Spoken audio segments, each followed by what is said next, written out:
2016. Berbagai informasi akan kami hadirkan. Jessica Kumala Wongso sebagai tersangka dalam kasus pembunuhan Wayan Mirna Salihin. Setelah ditangkap di sebuah hotel di Mangga 2, Jakarta, Jessica saat ini masih menjalani pemeriksaan intensif di Polda Metro Jaya.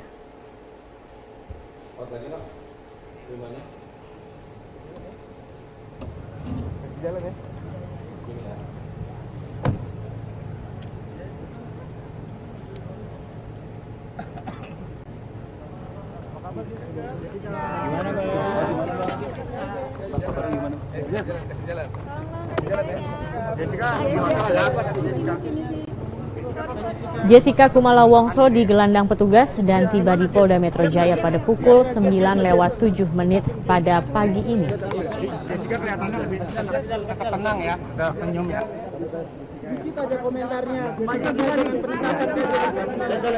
Jessica tidak memberikan komentar apapun saat ditanya mengenai penangkapan dan statusnya sebagai tersangka.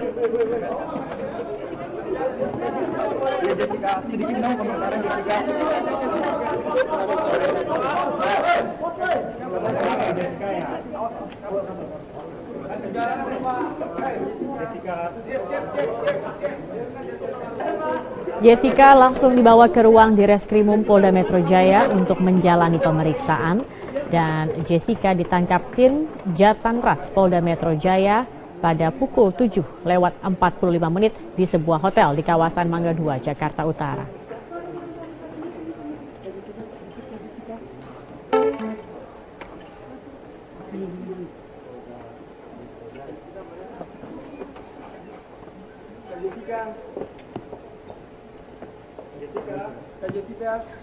Penangkapan dilakukan setelah pada Jumat malam, polisi menetapkan Jessica sebagai tersangka pembunuh Mirna. Polisi menyebut telah memiliki satu alat bukti kuat bahwa Jessica adalah pelaku pembunuhan Wayan Mirna Salihin pada 6 Januari. Kak Jessica boleh nggak? Bu, kemana? Kak Jessica. Kak Jessica. Cici.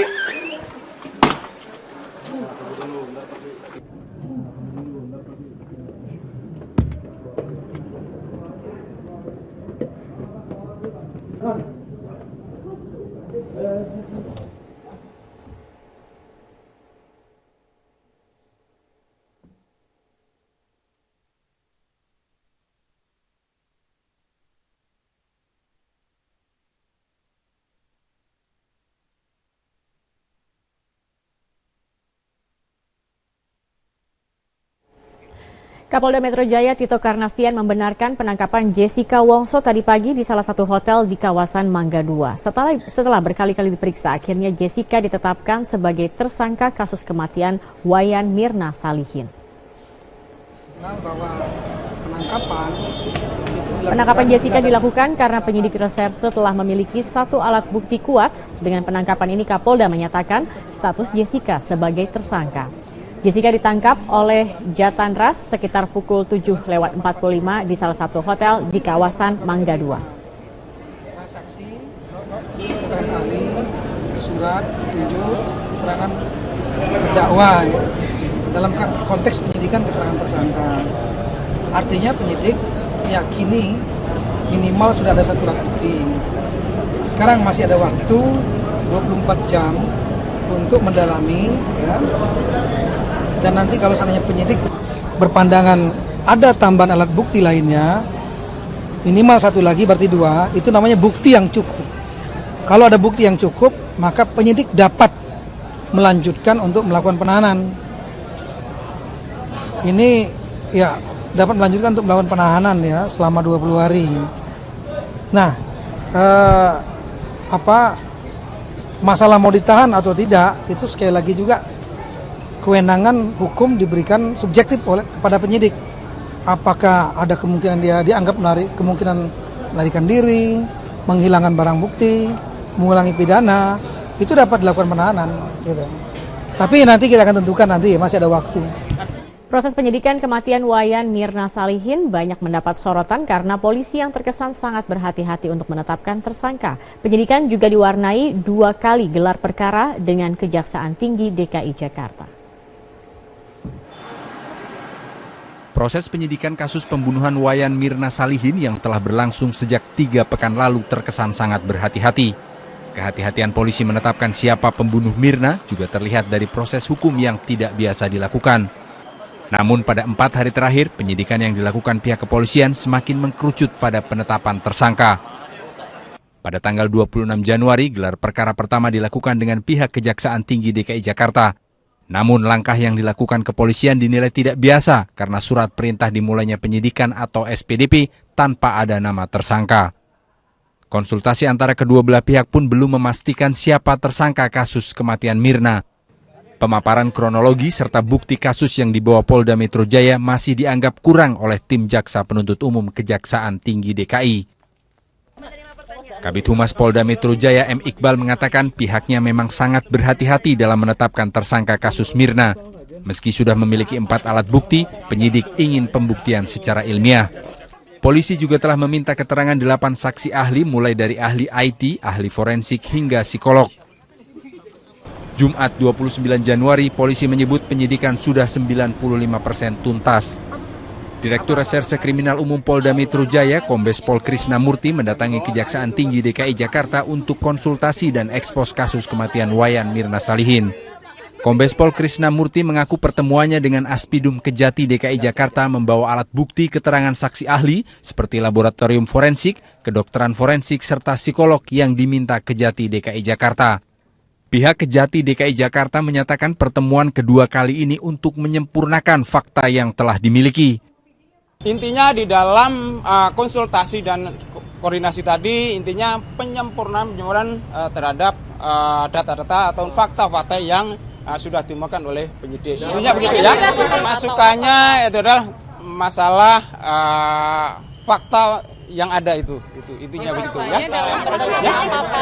Apa? Berkas itu masuk materi pokok perkara. Kami tidak bisa menyampaikan titik. Cukup ya. Hingga akhirnya pada Jumat malam polisi menetapkan Jessica sebagai tersangka dan menangkapnya pada Sabtu pagi ini. Tim Liputan Metro TV.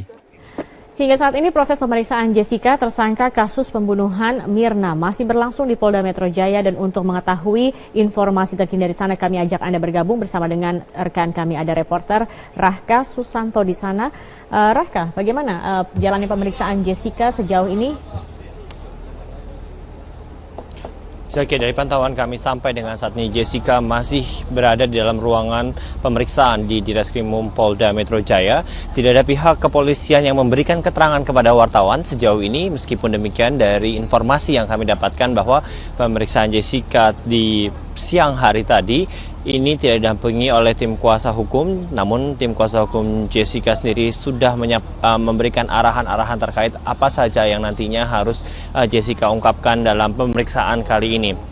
Pemeriksaan kali ini juga untuk meyakinkan kembali berbagai macam statement-statement yang disampaikan oleh Jessica Kumala Wongso, dikarenakan pihak kepolisian sendiri sudah merilis bahwa ada perbedaan statement yang berubah-ubah yang dilakukan oleh Jessica Kumala Wongso dalam beberapa kali pemeriksaan. Bahkan beberapa waktu yang lalu ayah Mirna, Dermawan Salihin, juga sempat menyebutkan adanya perbedaan keterangan yang disampaikan oleh Jessica, termasuk juga Jessica menyampaikan keterangan yang berbeda dengan fakta yang ditemukan oleh Direskrimum Polda Metro Jaya. Zakia. Raka, kalau kita tahu beberapa kali pemanggilan kemarin Jessica ini didampingi oleh pengacaranya atau kuasa hukumnya. Apakah kali ini sudah ada informasi yang Anda dapatkan terkait dengan kehadiran kuasa hukum Jessica untuk pemeriksaan kali ini? Sampai dengan sore ini kuasa hukum Jessica masih belum datang ke Direskrimum Polda Metro Jaya. Dari informasi yang kami dapatkan memang tadi siang kuasa hukum Jessica masih berada di Surabaya. Namun saat kami coba konfirmasi melalui telepon, ini nomor yang bersangkutan sudah tidak dapat dihubungi. Meskipun demikian, kuasa hukum dari Jessica sendiri sudah menyampaikan beberapa poin-poin ataupun arahan-arahan untuk Jessica menyampaikan keterangan-keterangan. Satu hal yang paling menarik adalah di mana dalam beberapa kali keterangan yang disampaikan Jessica, seperti tadi yang saya sampaikan, Zakia, Jessica ini dituding ataupun diduga melakukan keterangan-keterangan yang selalu berubah-ubah. Contohnya, Jessica berkata kepada ayah Mirna bahwa ia meminum mineral water saat bersama dengan Mirna, namun Kepada pihak kepolisian juga kepada media, Jessica mengaku meminum koktail dan apa yang Jessica pesan ketika ia berada di Olivier Cafe juga merupakan memesan koktail. Hal-hal seperti ini yang masih kemungkinan besar menjadi topik yang harus dikonfirmasi oleh pihak Ditreskrim Polda Metro Jaya. Zakia. Ya, kemudian Raka, dari informasi yang dapat Anda himpun di sana, apakah masih ada kemungkinan tersangka lain selain Jessica? Zakia, ini pertanyaan besar dikarenakan sampai dengan saat ini kami juga masih menunggu konfirmasi dari pihak kepolisian. Apakah memang ada keterlibatan pihak lain atau Jessica melakukan kerjasama dalam proses dugaan membunuh Mirna yang sampai dengan saat ini pihak dari kepolisian juga masih mendalami kasus ini. Apakah memang Jessica ini ada kerjasama dengan pihak lain? Meskipun demikian, sebenarnya kalau kita mereview jauh, polisi ini sangat berhati-hati sekali dalam menetapkan satu tersangka.